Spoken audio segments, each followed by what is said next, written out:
Pernahkah kamu merasa ada yang aneh dengan seseorang di sekitarmu? Mungkin mereka tampak seperti teman baik, tetapi ada sesuatu dalam cara mereka berperilaku yang membuatmu merasa tidak nyaman. Seringkali kita tidak tahu bagaimana mengenali tanda-tanda bahaya yang muncul yang bisa mengindikasikan bahwa seseorang di sekitarmu bukan hanya sulit diajak bergaul, tetapi mungkin saja memiliki karakter manipulatif atau bahkan berbahaya. Mereka bisa merusak kepercayaan dan kesejahteraanmu. Pada titik ini kita bisa merasa bingung, tidak tahu apa yang harus dilakukan. Stoikisme, sebagai suatu filosofi hidup, mengajarkan kita bahwa meskipun kita tidak dapat mengendalikan perilaku orang lain, kita tetap memiliki kontrol penuh terhadap bagaimana kita merespons. Sementara kita tidak bisa mengubah sikap atau karakter orang lain, kita dapat memilih untuk menjaga jarak, melindungi diri kita, dan menjaga kedamaian batin. Untuk itu sangat penting bagi kita untuk dapat mengenali tanda-tanda bahaya yang bisa mengungkapkan apakah seseorang memiliki sifat-sifat berbahaya. Jika kita memahami dan mengetahui tanda-tanda ini, kita bisa lebih siap dalam melindungi diri kita dan kesejahteraan emosional kita. Tanda-tanda ini juga bisa membantu kita untuk lebih bijaksana dalam menentukan apakah seseorang layak untuk kita percayai atau tidak. Tanda bahaya. Pertama, tidak memiliki empati atau kepedulian. Empati adalah salah satu sifat dasar yang menunjukkan bahwa seseorang mampu merasakan dan memahami perasaan orang lain. Ketika seseorang di sekitarmu tidak menunjukkan empati, itu bisa menjadi tanda bahaya pertama. Pernahkah kamu merasa bahwa seseorang di sekitarmu tidak benar-benar peduli dengan perasaanmu? Mereka bisa saja mendengarkan ceritamu, tetapi tidak benar-benar merespons dengan empati. Bahkan, lebih buruk lagi, mereka malah menjadikan kelemahanmu sebagai bahan ejekan atau lelucon. Ini bukan hanya sekadar ketidakpedulian biasa, tetapi bisa menjadi indikasi bahwa mereka tidak mampu atau tidak mau merasakan apa yang kamu rasakan. Dalam filsafat stoikisme, kita diajarkan untuk tidak mengharapkan orang lain memiliki empati terhadap kita, karena itu adalah sesuatu yang tidak bisa kita kendalikan. Namun jika kita berada di sekitar seseorang yang tidak memiliki empati, kita perlu berhati-hati.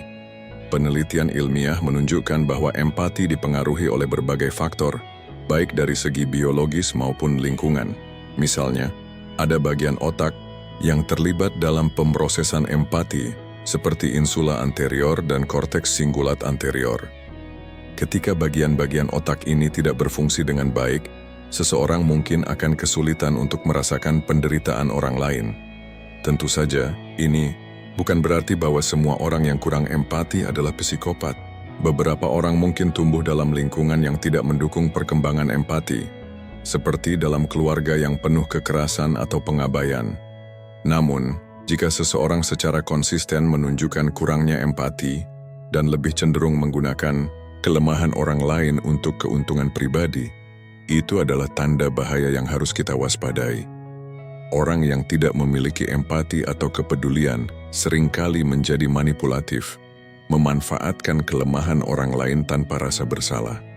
Mereka bisa merusak kepercayaan yang sudah dibangun dan bahkan menyebabkan kerusakan emosional yang mendalam bagi orang yang mereka manipulasi. Jadi penting bagi kita untuk mengenali tanda ini dan tidak terjebak dalam hubungan yang beracun dengan orang seperti ini. Tanda bahaya kedua, kebiasaan berbohong dan memutarbalikkan. Fakta tanda bahaya berikutnya adalah kebiasaan berbohong tanpa alasan yang jelas atau bahkan memutarbalikkan kenyataan. Berbohong adalah salah satu bentuk manipulasi yang sangat berbahaya. Kebohongan seringkali dimulai dengan hal-hal kecil. Namun seiring waktu, kebohongan tersebut bisa berkembang menjadi kebiasaan yang semakin sulit dikenali. Orang yang terbiasa berbohong mungkin akan membuatmu meragukan kenyataan dan bahkan meragukan dirimu sendiri. Ini adalah bentuk manipulasi yang disebut dengan gaslighting, di mana seseorang membuat orang lain merasa bingung, tidak percaya diri, dan mempertanyakan kewarasan mereka sendiri. Dalam filsafat stoikisme, kebenaran adalah nilai yang sangat dihargai. Epictetus pernah berkata, siapapun yang mencoba menipu orang lain sebenarnya sedang menipu dirinya sendiri terlebih dahulu.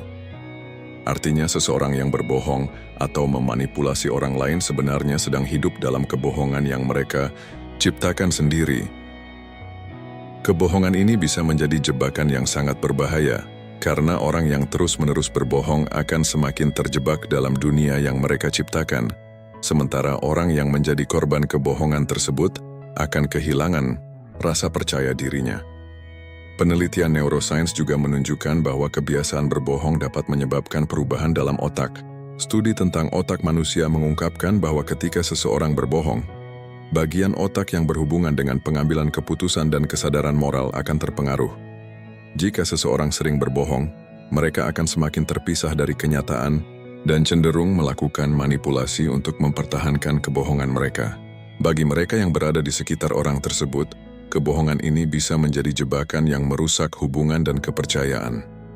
Jika seseorang terus-menerus berbohong atau memutarbalikkan fakta, itu adalah tanda bahwa kita perlu berhati-hati. Kebohongan yang kecil bisa berkembang menjadi masalah besar yang mempengaruhi kedamaian batin kita. Dalam stoikisme, kita diajarkan untuk tidak membiarkan kebohongan orang lain merusak kedamaian batin kita. Kita tidak bisa mengontrol apa yang orang lain katakan atau lakukan, tetapi kita bisa memilih untuk tidak terjebak dalam kebohongan mereka. Tanda bahaya ketiga, membuatmu merasa bersalah. Tanpa alasan yang jelas, salah satu bentuk manipulasi yang paling berbahaya adalah ketika seseorang berhasil membuatmu merasa bersalah, meskipun kamu tidak melakukan kesalahan apapun. Orang seperti ini mungkin akan memutarbalikkan fakta atau membebankan tanggung jawab yang bukan milikmu. Mereka mungkin akan mengatakan hal-hal yang membuatmu merasa bahwa kamu adalah penyebab dari masalah yang sebenarnya bukan kesalahanmu. Dalam stoikisme, kita diajarkan bahwa kita bertanggung jawab atas penilaian kita sendiri, bukan atas bagaimana orang lain memandang kita. Artinya, kita tidak boleh merasa bersalah atas sesuatu yang bukan kesalahan kita. Namun, orang yang manipulatif seringkali mengerti bagaimana cara memanfaatkan perasaan bersalah kita. Mereka bisa memanfaatkan rasa bersalah ini untuk mendapatkan apa yang mereka inginkan, atau untuk mengontrol perilaku kita. Neuroscience menunjukkan bahwa perasaan bersalah melibatkan bagian otak yang mengatur kesadaran moral dan pengambilan keputusan. Orang yang manipulatif seringkali memahami bagaimana memicu perasaan bersalah ini, sehingga kita mulai merasa tidak cukup baik atau merasa bertanggung jawab atas hal-hal yang sebenarnya bukan tanggung jawab kita. Jika seseorang di sekitarmu terus-menerus membuatmu merasa bersalah tanpa alasan yang jelas, itu adalah tanda bahaya yang harus kita perhatikan. Kita tidak bisa membiarkan orang lain memainkan emosi kita dengan cara ini. Dalam filsafat stoikisme, kita diajarkan untuk mengendalikan reaksi kita terhadap situasi dan untuk tidak membiarkan perasaan bersalah yang tidak beralasan menghancurkan kedamaian batin kita. Kita bertanggung jawab atas penilaian kita sendiri, bukan atas bagaimana orang lain memandang kita atau bagaimana mereka berusaha memanipulasi kita. Tanda bahaya keempat, menyalahkan orang lain atau keadaan. Tanda bahaya berikutnya adalah seseorang yang selalu menyalahkan orang lain, keadaan, atau bahkan dunia yang tidak adil atas semua yang terjadi dalam hidup mereka. Ini bukan sekadar keluhan biasa tentang kesulitan hidup, tetapi pola manipulatif yang digunakan untuk menghindari tanggung jawab. Orang seperti ini mungkin akan selalu merasa bahwa mereka adalah korban dalam setiap situasi, dan mereka akan mencari-cari alasan untuk menyalahkan orang lain atau keadaan atas kegagalan atau masalah yang mereka hadapi. Mereka tidak akan pernah mengakui kesalahan mereka sendiri atau mencoba mencari solusi untuk masalah tersebut. Dalam psikologi sosial, ada konsep yang disebut dengan mentality korban, victim mentality, di mana seseorang merasa selalu dirugikan atau diperlakukan tidak adil, meskipun kenyataannya tidak demikian. Orang dengan pola pikir ini seringkali menunjukkan perilaku manipulatif untuk menarik simpati orang lain dan menghindari konsekuensi atas tindakan mereka sendiri. Mereka tidak benar-benar ingin mencari solusi atau perubahan, melainkan hanya ingin tetap berada dalam posisi yang menguntungkan bagi mereka.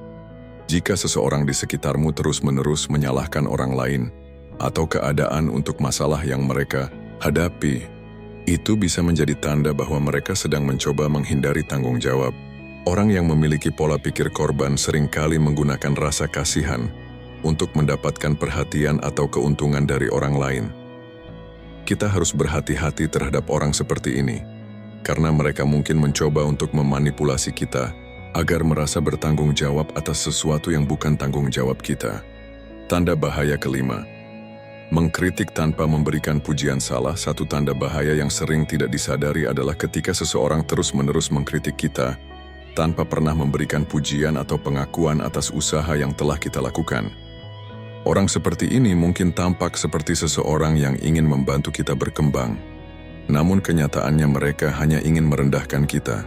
Kritik yang diberikan tanpa pengakuan atas pencapaian kita bisa membuat kita merasa tidak dihargai dan merusak rasa percaya diri kita. Dalam psikologi, ada konsep proyeksi, di mana seseorang memproyeksikan kelemahan atau rasa tidak aman mereka sendiri kepada orang lain. Ketika seseorang terus-menerus mengkritik kita tanpa alasan yang jelas atau konstruktif, itu bisa jadi bukan karena ada yang salah dengan kita, tetapi karena mereka merasa tidak aman dengan diri mereka sendiri. Orang yang benar-benar peduli akan memberikan kritik yang membangun dan juga akan mengakui pencapaian kita. Namun, orang yang hanya ingin merendahkan kita tidak akan pernah memberikan pengakuan atau pujian atas usaha yang telah kita lakukan. Jika seseorang di sekitarmu terus-menerus mengkritikmu tanpa memberikan pujian atau pengakuan, itu adalah tanda bahwa mereka tidak benar-benar peduli padamu. Mereka hanya ingin membuatmu merasa kecil dan merendahkan dirimu. Dalam filsafat Stoikisme, kita diajarkan untuk tidak membiarkan kritik yang tidak adil menghancurkan kedamaian batin kita. Kita tidak butuh validasi dari orang yang tidak mampu melihat kebaikan dalam diri kita. Tanda bahaya keenam, menikmati konflik. Tanda bahaya terakhir yang perlu kita kenali adalah ketika seseorang terus-menerus menciptakan konflik atau menikmati ketegangan dalam hubungan. Orang yang menikmati konflik seringkali memprovokasi orang lain, menyebarkan rumor, dan menciptakan perpecahan hanya untuk melihat bagaimana semuanya berantakan. Bagi mereka, konflik bukanlah sesuatu yang harus dihindari, melainkan alat yang digunakan untuk mendapatkan keuntungan atau dominasi dalam hubungan. Studi dalam jurnal psikologi menunjukkan bahwa individu dengan kepribadian dark triad yang terdiri dari narsisme, psikopati, dan makiavelisme lebih cenderung menikmati konflik sosial. Bagi mereka, perpecahan dan ketegangan bukanlah hal yang buruk, tetapi merupakan cara untuk mendapatkan kendali dan kekuasaan. Orang seperti ini seringkali berperan sebagai korban atau orang yang netral di permukaan, namun di balik layar mereka adalah penyebab dari semua ketegangan tersebut. Jika seseorang di sekitarmu terus-menerus menciptakan konflik atau menikmati ketegangan, itu adalah tanda bahaya yang harus kita waspadai. Konflik yang terus-menerus bisa merusak hubungan dan membuat kita merasa tertekan. Dalam Stoikisme, kita diajarkan untuk menghindari konflik yang tidak perlu dan untuk menjaga kedamaian batin kita. Kita tidak bisa mengendalikan perilaku orang lain, namun kita bisa memilih untuk menjaga jarak dari orang yang hanya ingin menciptakan ketegangan dalam hidup kita. Menghadapi orang yang berbahaya dengan bijak, dari semua tanda bahaya yang telah disebutkan, kita bisa belajar untuk lebih waspada terhadap orang-orang yang membawa racun dalam hidup kita. Stoikisme mengajarkan kita bahwa kita tidak bisa mengendalikan bagaimana orang lain bertindak, tetapi kita selalu bisa memilih bagaimana kita merespons. Kita bisa memilih untuk menjaga jarak dari orang-orang yang tidak membawa kebaikan dalam hidup kita dan memilih untuk berada di lingkungan yang lebih sehat dan mendukung. Jangan takut untuk melepaskan hubungan yang beracun. Hidup ini terlalu berharga untuk dihabiskan dengan orang-orang yang bisa merusak kedamaian batin kita.